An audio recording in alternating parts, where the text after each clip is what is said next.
Magandang araw po sa inyong lahat.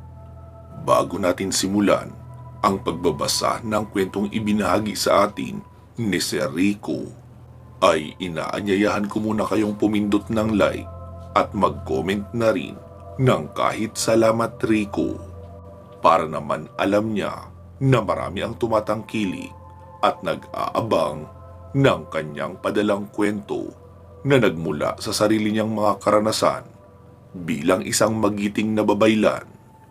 Gusto ko rin kayong anyayahang makinig sa pinakamaaksyong kwento na nai-upload dito sa ating channel. Ito ay ang Birador ng Santa Barbara na pinagbibidahan ni Rafael. Ito din ang Rafael na tumutulong paminsan-minsan kina Lino at Tingting sa kwento nating Aswang Killer na naroon naman sa ating side channel na Kwentong Aswang Comics. Nasa video description ang link ng playlist para kumpleto na at hindi na kayo mahirapang hanapin ang kasunod. 100% po itong ma-action ha. Sana ay ma-enjoy nyo. Birador ng Santa Barbara Series, Book 1 to 4, Part 1 to 239. Iyon na po ang kabuuan ng kwento. Salamat sa mga dadalaw at makikinig. Ipagpatuloy na natin ang kwento. Habang naglalakad kami ni Lency, ay sinabi ko sa kanya, "Len, huwag mong awayin si Chu ah. Kaya lang naman iyo nagpunta rito dahil gusto niyang makilala si na mama at si ate Nika mo. Tapos, tinarayan mo naman agad. Alam ko ang iniisip mo ngayon. Ang mama mo ay may kahalintulad din na kakayahan nitong sa akin. Kaya maging siya ay nababasa ang iniisip ko at ang aking saloobin.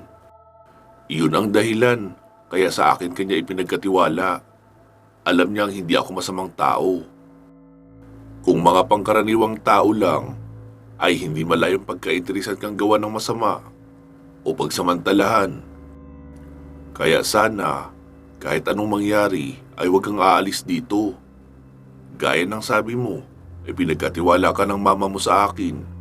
Kaya, sagutin ko kung anong mangyari sa'yo hindi maganda." Bigla siyang humito sa paglalakad at tumitig sa akin. "Kuya, bakit mo alam na aalis ako?" Tinignan ko lang siya para maisip niya kung papaano. Muli siyang nagsalita. "Kaya ako lang naman gustong umalis dahil gusto kong maranasan na magtrabaho. Hindi ko pa nararanasan yun eh." Sabi ko naman, "Alam mo Len, mahirap makipagsapalaran sa Maynila, lalo na sa paghahanap ng trabaho. Hindi mo ba alam kung gaano kadaming tao ang nagpupunta ng Maynila para maghanap ng trabaho?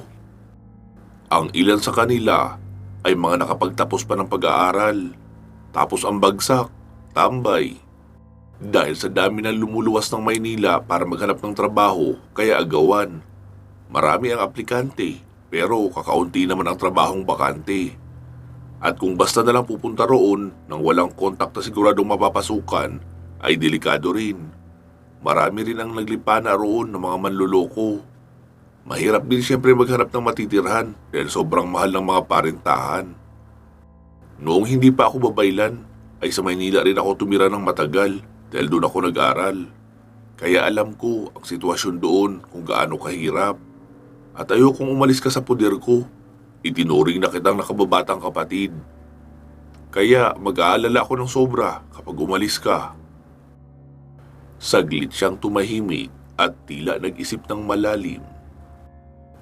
Noong tumaas ang ulo ay sinabing, "Pasensya ka na kuya, pabigla-bigla ako kung mag-isip. Promise, hindi ko na babalakin uli na umalis. Hindi ko na rin susungitan si Ate Chu." "Oo, sige, tara na." Wika ko pa at ipinagpatuloy na namin ang paglalakad. Noong medyo malapit na kami sa bahay at natatanaw ko na iyon, ay biglang may humarang sa amin na 4 na kalalakihan.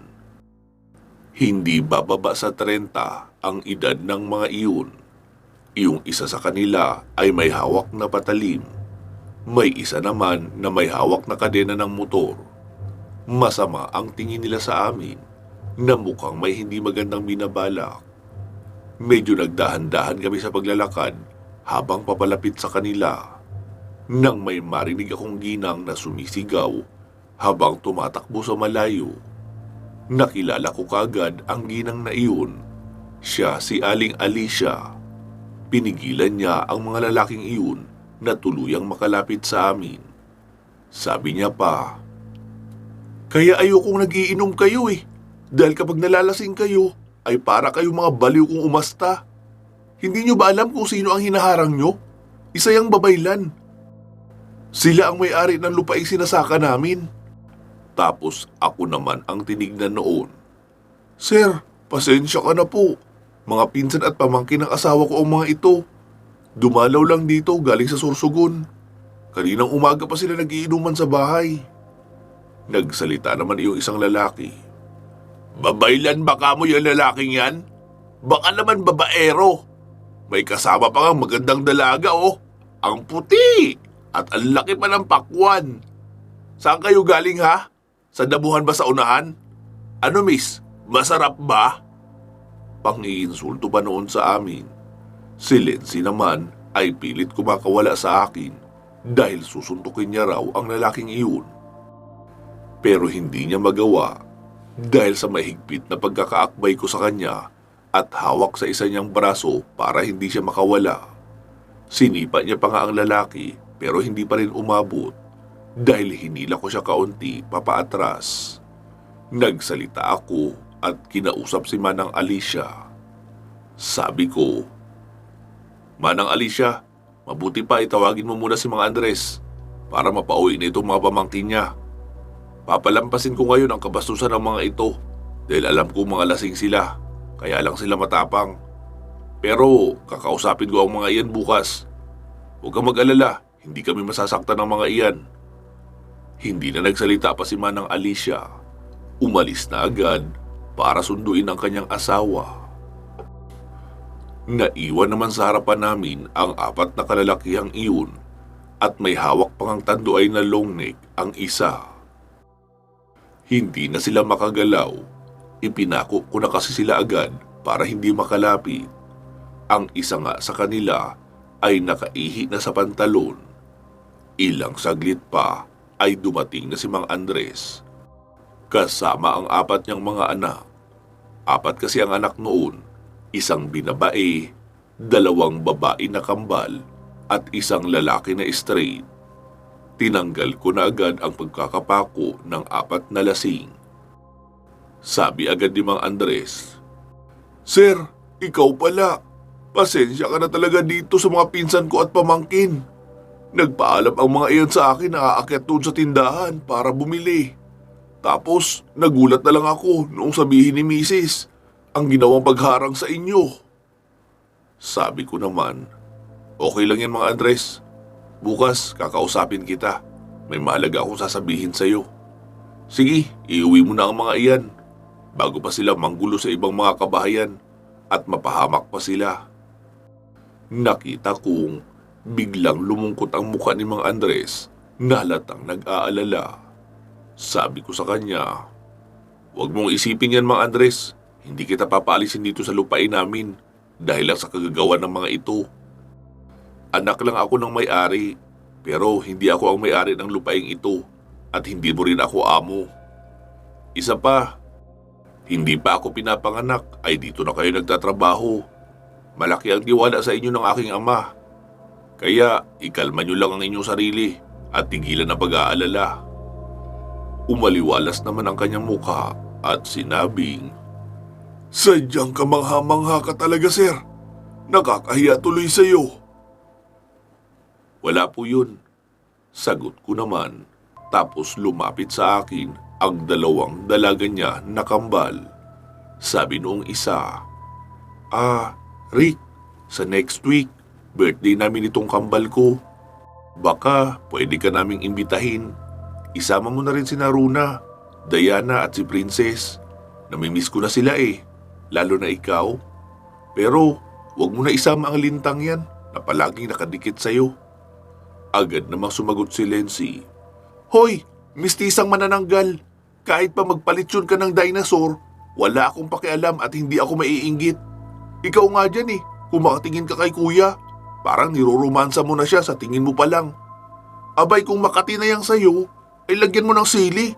Napaka-basic lang yan. Sabi ko na lang sa dalaga. Hindi ko lang alam kung may oras ako noon para makapunta sa inyo. Alam mo naman na sobrang busy ako sa aking mga tungkulin, di ba? Baka sina ate na lang ang papapuntahin ko. Sige, aalis na kami. Ihahatid ko lang ito sa kabilang bahay. Medyo mainit na kasi ang ulo nito dahil sa bisita ko. Uwi ka ako pa at hinila na agad papalayo si Lency bago pa magsalita ng kung ano-ano. Nakita kong tumalikod ang nanay noong kambal pero tumatawa. Nahihiya siguro na ipakita sa akin na tawang-tawa siya sa naririnig na pagigirian ng dalawa. Matapos kong maihatid si Lency sa kabilang bahay, ay bumalik na rin ako agad sa malaking bahay pero hindi na ako naglakad. Ramdam kong naroon pa rin sila Chu pero mukhang papaalis na. Pagkarating ko roon ay naroon pa nga sila, nakatayo at naghihintay na sa akin. Sabi ni Chu, Kuya, aalis na kami. Nag-commute lang kasi kami papunta rito. Mabuti sana kung ako lang. Sabi ko naman, sige, mag-iingat kayo Papasyalan na lang kita sa inyo 2 araw mula ngayon dahil may mahalaga tayong pag-uusapan. Gusto ko rin na maghanda ka at magsari ng mabuti dahil tiyak mapapalaban tayo ng husto. Hindi ko lang alam kung kailan magaganap. Hindi pa kasi pinapakita sa balita tao ko kung kailan. Pero kahit anong mangyari, obligasyon natin ang kaligtasan ng kapwa natin tao. Huwag kang papayag na may makakapasok dito ng masamang nilalang mula sa mundo ng mga diwata. Hindi ka nag-iisa sa gagawin mo dahil makakasama mo ang ate ko, si Ate Ria, pati na ang anak kong si Ferosa. Kaya ako ibinigay sa iyo ang 4 na pinakamalakas na sandata ng Diyosa dahil may mahalaga kang gampanin sa hinaharap. Sige, mag-iingat kayo sa biyahe niyo papauwi May pupuntahan din ako lugar dahil may gagamutin ako doon. Ikaw rin, darating ang panahon na kailangan mong maglakbay bago ka magbuntis. Ngumiti naman siya tapos sinabing, Nox naman, excited na ako dun pero parang nakakatakot din. Tapos tumawa. Sabi naman ng nanay niya na naroon lang din sa malapit sa amin. Asus, kunyari ka pa. Sa una lang yun masakit, pero sa dulo. Naku, ayoko na magsalita. Papunta ka pa lang, pabalik na ako. Biro pa ng nanay niya. Sabi naman ni Chu, Bakit ma? Saan ka pupunta? Sama ako. Dahil sa kakulitan ni Chu, kaya naasar na siguro ang nanay niya at lumayo na muna kaunti. Sabi ko na lang, sige na, aalis na rin ako. Pupunta ako sa lugar na ang mga nakatira ay mga makalumang tribo. Tumango na si Chu at umalis na silang mag-iina. Ang lugar na susunod kong pupuntahan ay hindi nasakop ng Sibugay. May nakapagsabi sa akin na sa bandang Del Sur na raw iyon. Nahahati kasi ang lugar namin sa Sibugay, Del Norte at Del Sur. Noong makaalis na ang mag-iina, ay bumalik na muna ako sa bahay namin sa bukid kung saan ko iniwan si Lency. Nasa kanya kasi ang susi ng bahay ko. Garating ko roon ay hinanap ko si Mang Ben. Siya iyong katiwala namin sa lupaing iyon. Dati ko na silang nabanggit sa mga nauna kong kwento. Bali 1 pamilya silang nakatira roon. Si Mang Ben, ang asawa niyang si Aling Lorna, at ang anak nilang tibo na si Angel. Noong makita ko si Mang Ben ay kinausap ko ito. Mang Ben, gaano po katagal ang biyahe patungo roon sa lugar niyo? Sabi niya naman, Siguro sir, mga humigit kumulang 6 na oras. Mula sa Dipolog ay sasakay ka ng bangka. May kalakihan ang bangkang iyon na kayang magsakay ng 20 katao. Gusto sana kitang samahan sa pagpunta mo roon. Kaso, Hindi ko naman maiwan ang trabaho ko rito. Hindi rin kayang alagaan ni Manang Lorna mo ang mga kalabaw. Minsan kasi naninipa ang mga iyon, nanunuwag at nangahabol pa. Depende sa mood nila. Siguradong hahanapin din ako ni Papa mo. Basta, kapag nakarating ka na roon, ay hanapin mo lang si Apo Laktasan. Siya ang pinuno ng tribo. Siya lang din ang nakakaalam at may kakayahang kunin ang langis ng ligaw na talahib na kailangan mo. Sabihin mo lang ang pangalan ko para hindi ka gambalain ng mga taga roon, lalo na ng mga kalalakihan. Medyo sensitive kasi sila roon sa mga dayo dahil overprotective sila sa kanilang nasasakupan. Pero alam ko rin naman na wala akong dapat ipag-alala sa iyo. Malas din nila kung subukan ka nilang kalabanin. Sinasabi ko ito sa iyo para balaan ka na rin dahil ang tribong iyon ay mabagsik at malupit. Kilala sila sa tawag na tribong Subanin. Pero mababait naman sila kapag nakita nilang hindi ka naman banta sa kanila o sa seguridad ng kanilang pamayanan. Sabi ko naman, maraming salamat po sa impormasyong ibinigay mo, Mang Ben. Mabuti na rin iyong may kaunti akong alam sa lugar para alam ko kung anong aasahan ko roon. Kailangan ko talagang mag-commute lang papunta roon dahil hindi pa ako nakakarating doon eh. Kaya walang ibang way. Sumabat naman si Lency na kanina pa nakikinig sa pag-uusap namin. Kuya, sama ako. Sige na, please. Promise, hindi ako magiging pabigat sa lakad mo. Gusto ko lang ng adventure, kagaya ng mga naririnig ko sa ikinikwento mo kay Sir Carl. Iyong iba't ibang lugar na pinupuntahan mo. Wala naman akong gagawin dito eh. Palagi lang ako nasa loob ng bahay, nakatunganga, kakain at matutulog. Sabi ko naman, ayaw mo noon? Wala kang gagawin kundi kumain lang at matulog? Kung gusto mo ng pagkakaabalahan, edi tulungan mo sa mga gawain niya si Manang Lorna. Samahan mo siyang mamalengke at tulungan mo rin magluto. O di kaya maglinis ka ng bahay. Pwede ka na rin namang umuwi sa malaking bahay. Wala na sila, Chu, umuwi na. Bigla naman ako tinalikuran at nagdabog. Bakit sila Ate Rona at Diana? Sinama mo sa paglalakbay mo doon sa malayong bundok. Mas delikado pa nga pinuntahan yung lugar noong panahong iyon dahil maraming kalaban. Hindi mo naman ako kakargahin dahil marunong naman ako maglakad mag-isa. Sabi naman ni Manang Lorna, pwede mo naman siyang isama doon, sir. Ligtas naman doon. Para naman maranasan niyang maglakbay ng medyo malayo at makita niya rin yung magagandang tanawin. Kawawa rin naman kasi palagi nilang nagbumukmuk sa loob ng bahay, bihirang makalabas. Tignan mo, umiiyak na. Akalain mo, sir, nagkaroon ka bigla ng kapatid na babae. Siya lang ang nakakagawa sa iyo na pagdabugan ka. Samantala, ang mga ate mo, hindi yan magagawa sa iyo. Saglit akong nag-isip para naman makapasyal din kaunti si Lency. Maya-maya ay may naisip na akong paraan. Nagsalita ako muli. Sige po, Manang Lorna, isasama ko na siya. Pero pwede ko rin bang isama ang anak mong si Angel? Para naman may kasama rin siyang babae sa paglalakbay. Bigla namang nagkatinginan sina Lency at Angel habang malawak ang ngiti. Sabi naman ni Manang Lorna, abay oo naman, magandang ideya nga iyan, may makakasama din siya. Mabilis nagsipasok ang dalawa para mag-impake ng mga dadalhin nilang dami. Sabi ko naman, sige, babalikan ko kayo, may pupuntahan lang ako saglit.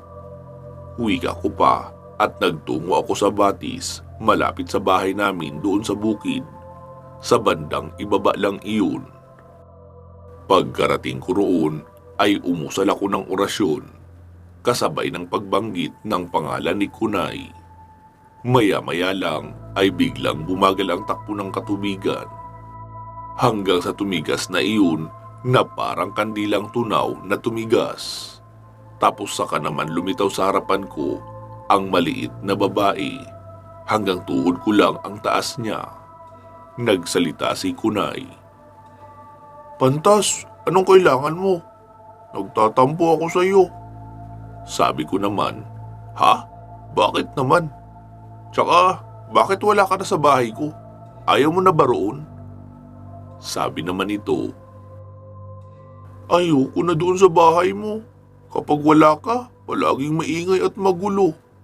Ayoko na mga pinapatugtog nila, masyadong maingay. Tsaka, galit ako sa kanila dahil pinapaalis nila ako. Pinapausukan nila ako palagi ng kamangyan doon. Kaya umalis na ako. Sabi ko naman, ganun ba? Pasensya ka na ha. Ganun talaga ang mga tao eh. Mahihilig sa musika. Lalo na kapag mga kabataan pa. Maingay na musika ang gusto. Hayaan mo, may pupuntahan ako malayong lugar at gusto kitang isama. Di ba sabi mo, gusto mo rin makapunta sa iba't ibang lugar? Sabi niya naman, talaga? Isasama mo ako? Sige, basta, sa bag mo lang ako matutulog palagi ha? Oo, walang problema. Pwede ka na sa bag ko. Wika ko pa sa mahinahong boses. Ganon kasi iyong si Kunay. Hindi naman siya duwende. Basta maliit lang siya na babae na normal ang pangangatawan sa tangkad niya. Malambing din siya na uri ng gabay. At sa tuwing dumarating ako, ay para siyang bata na maraming isinusumbong sa akin. Ilang saglit pa ay naririnig ko na ang boses ni Lency na tinatawag ako. Biglang nawala sa paningin ko si Kunay, tapos bumalik na sa dati ang galaw ng batis at kapaligiran. Noong naroon na sa harapan ko ang dalawa, ay biglang nagbago ang isip ko. Sabi ko na lang, "Huwag na lang pala kayong sumama. Hindi naman kayo makakapamasyal doon eh, dahil saglit lang talaga ako roon. May kukunin lang ako at aalis din agad." Sabi naman ni Angel, "Kuya naman eh, nakapagbihis na kami at nakapag-impake. Saka mo sasabihin hindi mo pala kami isasama? Tsaka huwag kang mag-alala sa amin. Marami akong kamag-anak roon na matutuluyan." Sabi ko na lang, "Sige, ganito. Len, mauna na kayo magpunta sa lugar na iyon. Susunod na lang ako. Siguraduhin mo lang na hindi mo ihiwalay ang medalyon na ibinigay ko sa iyo. Para kahit saan kayo magpunta, ay hindi ako mahihirapang hanapin ka. May aasikasuhin lang ako saglit." Sabi naman noon, "Kuya, kapag hindi ka sumunod doon, hindi na ako uuwi dito. Doon na lang ako titira. Ayoko naman sana talaga na umalis. Pero gusto ko rin maranasang gumala. Kasi kung wala ka rito, sino ang pipigil sa mga taong may galit sa nanay ko na pupunta rito upang ako naman ang paghigantihan? Alam mo naman na pinaghahanap din nila ako, di ba? Alam mo ba na sa tuwing wala ka ay may mga taong umaaligid dito sa bahay? Hindi lang sila makapasok." Sabi naman ni Aling Lorna, "Sir, kung okay lang sa'yo, isama mo na rin siguro ako para may kasama sila. Para hindi mo sila kailangan bantayan palagi roon. Tsaka, dadalawin ko na rin ang mga kamag-anak ko roon. Matagal-tagal na rin akong hindi nakakadalaw sa kanila eh. Iyon nga lang sir, medyo may kamahalan ang pamasahe kasi malayo iyon." Sabi ko naman, "Sige po Manang Lorna, pwede kayo sumama. Ako na ang bahala sa pamasahe nyo. Mauna na kayo magpunta roon. Saglit lang naman kasi talaga ako roon eh. Aalis din ako agad kapag nakuha ko na ang pakay ko. Kahit magpaiwan kayo roon at manatili muna ng ilang araw para makapamasyal din. Pero magpaalam muna kayo kay Manong Ben. Baka kailangan niya kayo rito." Sumagot naman si Mang Ben mula sa loob ng kanilang bahay. "Okay lang sa akin, sir. Nakapag-usap na kami ni Lorna." Tapos lumabas iyon ng bahay. "Uy, kayong tatlo, kung aalis kayo ay umalis na kayo agad. Mahabang biyahe iyon. Baka abutin kayo ng pagdilim sa daan. Mahirap gabihin sa daan papunta roon dahil nalulukuban ng maraming misteryo ang lugar na iyon. Kung gaano iyon gaganda sa umaga, kabaliktaran naman ang panganib sa gabi. Siya nga pala sir, ang lugar na pupuntahan nyo ay walang sementeryo at maaaring malalaman mo rin ang dahilan kapag naroon na kayo. Mula roon ay matatanaw mo ang 4 na islang magkakaharap. Iba't iba ang mga nakatira sa bawat islang iyon at siguradong matutuklasan mo rin ang pagkakaiba na sinasabi ko kapag naroon ka na dahil isa ka namang babaylan. Sige po, salamat. Sagot ko pa. Noong umalis na ang tatlo, ay umalis din muna ako para puntahan ang bahay ng dalagang si Carol. Iyong dalagang binarang ng mga kalaban ng nanay niya na ginamot ko. Pagkarating ko sa kanila ay naabutan ko si Carol na nagwawali sa labas ng kanilang bakuran. Agad niya naman ako sinalubong. Sabi ko sa kanya, "Kumusta? Wala ka na bang nararamdamang kakaiba sa katawan mo?" "Wala na, Rick. Ayos na ako." "Mabuti kung ganun. Pero sa dami naman ng parte ng katawan mo na pwede mong pikturan para maipakita sa akin na magaling na ang mga sugat mo. Ang 2 kabundukan pa talaga ang kinuhanan mo ng litrato at ipinadala sa akin." Yumuko naman siya na mukhang nahihiya. Tapos sabi niya, "Pasensya ka na. Doon lang naman kasi sa bahaging iyon ang may malalaking peklat na mahahalata. Sa ibang parte kasi ay halos wala ng bakas. Parang tuldok na lang at hindi mahahalatang peklat." "Ang totoo niyan, Rick, pupunta din sana ako sa inyo. Dahil magmula noong pinuntahan mo rito si mama ko, palagi na siyang nagkakasakit. Naroon siya ngayon sa loob ng bahay, nakaratay sa papag." Sabi ko naman, "Siya naman talaga ang sadya ko kaya ako nagpunta rito." Rick, anong nangyayari kay mama ko? Bakit palagi na siyang nagkakasakit? Hindi naman siya ganyan dati. Hindi nga siya tinatablan ng mga sakit eh." "Ganito kasi yan. Nasanay na ang katawan ng iyong ina na hindi tinatabla ng kahit anong sakit dahil sa tinataglay niyang itim na kapangyarihan, lalo na iyong mga tatak niya na salitang Latin sa buong katawan. Iyon ang pumoprotekta sa kanya. Ngayong wala na iyon sa katawan niya, ay wala na siyang depensa. Kaya ngayon lang ang katawan niya nagsisimula makipaglaban sa mga simpleng sakit na ngayon niya lang uli mararamdaman. Matatagalan pa bago makadyas ang katawan niya sa ganyang kondisyon. Tara, dalhin mo ako sa kanya." Wika ko pa at pumasok na nga kami sa bahay nila. Pagkapasok namin ay nakita ko ang nanay niya na nakahiga sa isang papag. Gising naman iyon. Sabi ko, "Nay, kumusta po ang pakiramdam niyo?" Sabi naman noon, "Sir, nanginginig ang mga kalamnan ko. Nilalamig ako kahit mainit ang nararamdaman ko sa loob." Sabi ko naman, "Maaaring simpleng trangkaso lang po yan. Hindi lang sanay ang katawan mo na makaranas ng sakit. Kaya mas mahirap ang pag-recover mo at naninibago talaga ang katawan mo. Sanay kasi ang katawan mo na palaging may karga at proteksyon na kapangyarihan. Huwag kang mag-alala, mawawala din yan. At paunti-unti, makaka-adjust din ang katawan mo sa bago niyang estado. Ang katawan mo din mismo ang gagawa ng paraan para labanan ng mga simpleng sakit na dumadapo sa iyo, kagaya ng sipon, ubo, sakit sa ulo, tsaka trangkaso. Pero sa ngayon, bibigyan muna kita ng halamang gamot na makakatulong din sa iyo. Dati ka namang mangkukulam, di ba? Kaya kilala mo ang halamang ito at alam mo na rin ang gagawin dito. May dala rin akong langis at kamangyan.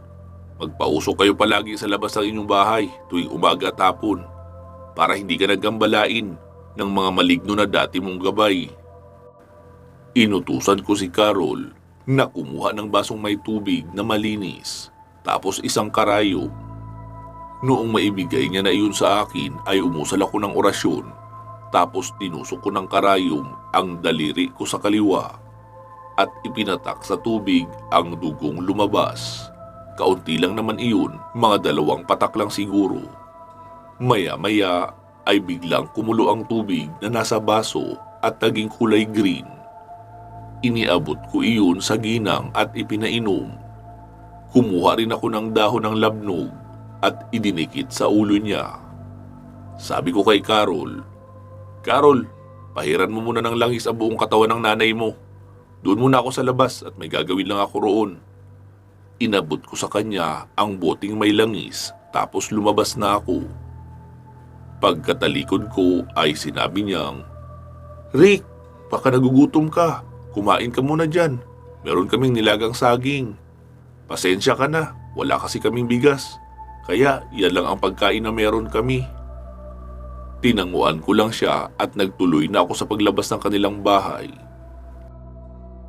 Nagsiga ako sa likuran ng kanilang bahay, tapos kumuha ako ng sanga na may baga ang dulo.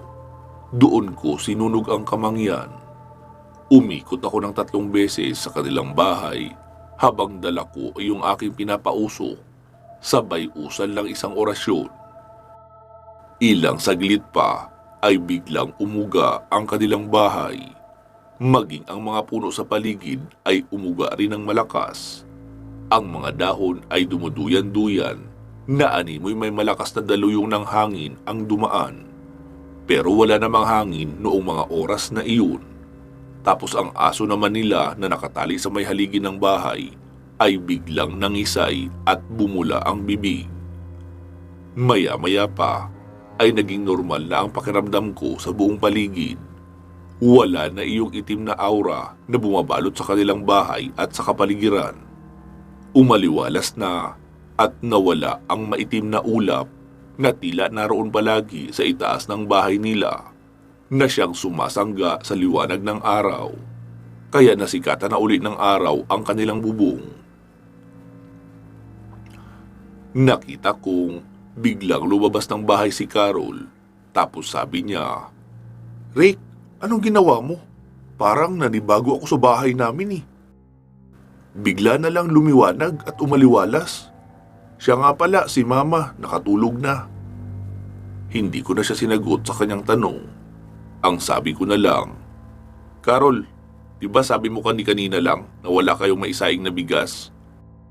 Pwede kang magtrabaho kay Mama ko kung gusto mo. Sasabihin ko na rin na pautakin ka na agad ng pera para makabili kayo ng pagkain. Pwede rin na pagkain na agad ang ipautang sa'yo. Kunin mo na lang sa tindahan. Pwede ka magtindera doon kay Mama. Si Christy ang makakasama mo. Yung babae nakita mo, nakasalukuyang nagbabantay sa tindahan ni Mama.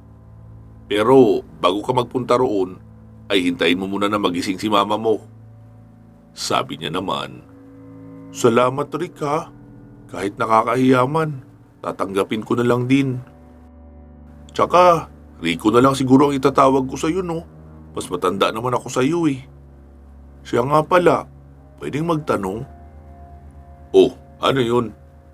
"Napansin ko lang kasi, puro babae ang mga kasama mo sa bahay. Pati ang mga kinukuha niyong tindera ay puro babae rin." Sabi ko naman, "Ganito kasi yan. Sa pamilya namin, 2 lang kami ni Papa ko ang lalaki. Puro babae ang mga kapatid ko, di ba? Kaya mas komportable kami na mga babae rin ang nakakasama ng pamilya ko sa loob ng bahay. Nakahiwalay na rin naman ako ng bahay sa kanila. Iyong si Diana ay kaibigan ng ate ko. Sumama rito para mag-working student. Kaya nagtrabaho na rin siya sa amin. Si Lency naman, iyong magandang dalaga na medyo bata pa, ay stepsister ko na iyon. Inampo namin siya kasi wala na siyang mga magulang. Ang nanay niya ay kagaya rin ng nanay mo. Dating may pinanghahawakang kapangyarihan. Alam mo na siguro ang ibig kong sabihin. Tapos, si Christy naman ay nakilala ko rin ng mga magulang niya sa ibang lugar. At nakita ko ang mahirap na kalagayan ng kanilang buhay. Kaya nagdesisyon ako na i-recommenda na rin ang trabaho kay Mama para makatulong siya sa kanyang pamilya at sa pag-aaral ng kanyang mga kapatid. Ngayon, naiintindihan mo na kung bakit puro mga babae ang kasama namin sa bahay." Tumango naman siya. Tapos narinig kong tinawag siya ng kanyang ina. Kaya sumunod na rin ako sa kanyang pagpasok. Nakita kong nakaupo na ang kanyang ina. Tapos ang dahon na inilagay ko sa kanyang noo ay tuyong-tuyo na. Bigla siyang tumayo at kumuha ng tubig na maiinom sa kusina. Sabi ko naman, "Nay, kumusta na ang pakiramdam niyo?" "Okay na ako, sir. Hindi na ako nanghihina. Nawala na rin ang panginginig ng mga kalamnan ko. Pati na ang panghihina ng buo kong katawan. Hindi na nga rin ako nahihilo." Alam kong ikaw ang nagpagaling sa akin, kaya maraming salamat sa iyo. Hindi ko alam na magkakaganoon ako. Hindi ko rin alam kung paano makakakuha ng ganoong mga sangkap na halamang gamot. Isa pa, may orasyon pala na para sa panggagamot. Totoo ngang malayo ang agwat ng kakayahan at kaalaman ng isang babaylan kumpara sa isang mangkukulam.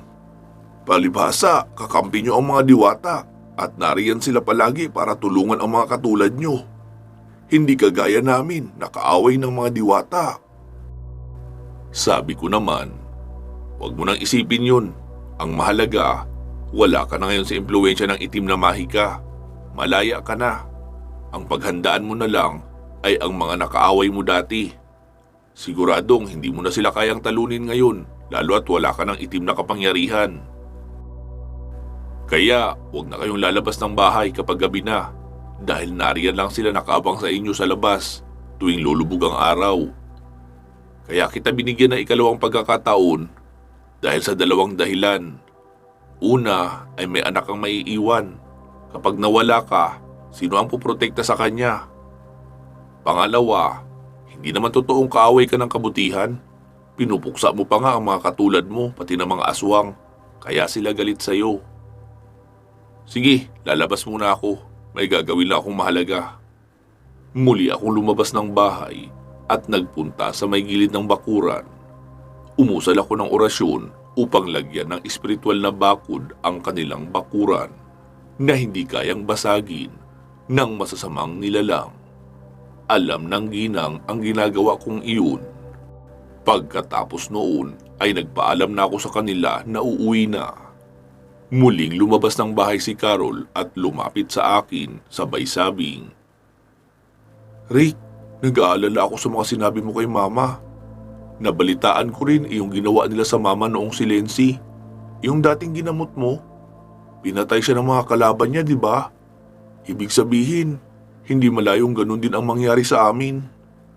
Sabi ko naman sa kanya, "Basta sundin niyo lang ang sinabi ko na huwag kayong lalabas ng bahay o bakuran kapag gumabi na. Kahit papaano ay ligtas naman kayo sa loob ng bakuran nyo. O di kaya, pagbakasyonin mo muna ng matagal si Mama mo sa malayong lugar kung saan kayo may ibang kamag-anak. Yung malayo dito ha, pero wag na wag niyong babanggitin kahit kanino kung saan siya nagpunta para hindi rin siya masundan. Pwede kang magpaiwan dito at magtrabaho pa rin sa amin. O kung di kaya, kung wala kayong kamag-anak sa malayo, pwede kayong lumipat ng bahay. Magtayo kayo ng kubo sa loob mismo ng lupain namin. Walang masasamang nilalang ang basta-basta makakapasok sa lupain ng aking ama. Dahil marami rin siyang bantay roon, hindi nyo lang nakikita. Si Mang Andres ang katiwala ni Papa ko roon. Marunong iyon magpanday ng bahay. Pwede ko kayong patulungan sa kanya sa paggawa ng maliit na kubong matitirhan doon. Pwede ko na rin siyang masabihan ngayon, lalo at doon ang tungo ko sa kanila pagkatapos ko rito." "Sige Rick, pag-uusapan muna namin ni Mama ko." Pagkatapos naming mag-usap ay umalis na nga ako ng bahay ng mag-ina. Pansamantala muna natin puputulin dito ang ating kwento.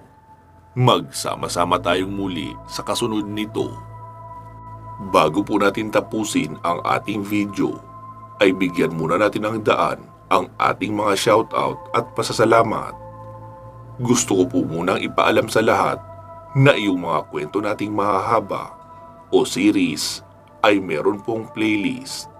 Minsan po kasi mahirap hanapin ang kasunod na part, lalo na at paiba-iba ang design ng cover at hindi rin magkakasunod na araw ang pag-a-upload. Meron pong playlist ha, ang Aswang Killer, mga kwento ni Babaylang Rico, Lihim ng Medalyon, at Birador na pinagbibidahan ni Rafael. Yun lang po. Magtungo na po tayo sa ating mga shoutout at pasasalamat. Unahin na siyempre natin si Ma'am Aida Lasimet Calfe ng Qatar. Maraming salamat po ma'am sa inyong solidong pagsuporta sa ating channel at mga projects. I'm glad to hear po na okay na kayo at sana patuloy kayong bigyan ng magandang kalusugan ng ating puong may kapal. Pinapasalamatan din po natin si Ma'am Rosemary de Brient. Maraming salamat po ma'am sa inyong suporta sa ating channel project. Naway patuloy rin po kayo magkaroon ng magandang kalusugan at ilayo sa kapahamakan. Pinapasalamatan din po natin ang ating mga current channel members na nag-join sa pamamagitan ng join button sa tabi ng ating channel name dito sa YouTube. Hi po sa inyong lahat at salamat kina Ma'am Celsa Escartin, Ma'am Christine Olson, Ma'am Connie Flores, Sir Dean Ciudadano, Sir Felix Frank, Dulfo Akong, Ma'am Georgina Bati, Sir Jesmar Ocampo, Sir Lito Bueno, Sir Loreto Chavez, Ma'am Lu Kira, Ma'am Maria Victoria, Sir Nilo Merdigia Luza, Ma'am Riza Rizardo, Ma'am Rose Halandumon, Ma'am Santi Santos, Ma'am Sarjane Katsdorms. Maraming salamat po sa inyong patuloy na pag-member sa ating channel membership. Malaking tulong po ito sa ating project. Pasalamatan na rin natin ang ating tatlong masisipag na group admin at moderator na sina Ma'am Ilongga Guapa, Ma'am Gilani Fernandez at Ma'am Gina Araga. Sa muli ay inaanyayahan ko po kayo na mag-like and follow sa ating FB page na ang pangalan ay Katotohanan at Misteryo. Active na po ang page na iyon at meron na rin iyong upload na horror story araw-araw. Kaya pwede rin kayong makinig roon. Last but not the least, pinapasalamatan ko rin kayong lahat na mga regular listeners ng ating dalawang horror channels. Ito po ay ang Katotohanan at Misteryo at ang Kwentong Aswang Comics. Siguraduhin nakasubscribe po kayo sa parehong channel ha. Sana po ay patuloy pa rin kayong makinig kahit pa hindi ako ang boses ng nagsasalita. Karamihan kasi ng mahahabang series natin ay ipinapagawa ko sa ating mga guest narrator. Pero syempre, ang Aswang Killer, Lihim ng Medalyon at ang kwento ni Babaylang Rico ay ako talaga ang magnanarrate noon. Balikan nyo rin po sana iyong mga luma nating video na na-upload ng 2 years ago to present. Siguradong marami pa doon ang hindi nyo napapakinggan, lalo na ang mga bago lang dito sa ating channel. Maraming salamat po sa patuloy niyong pagsuporta sa ating mga channels.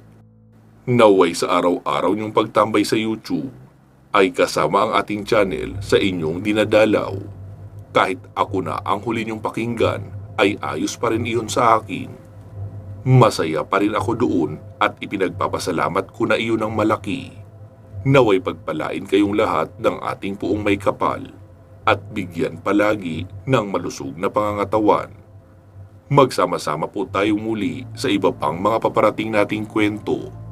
Mag-iingat po kayo palagi at hanggang sa muli.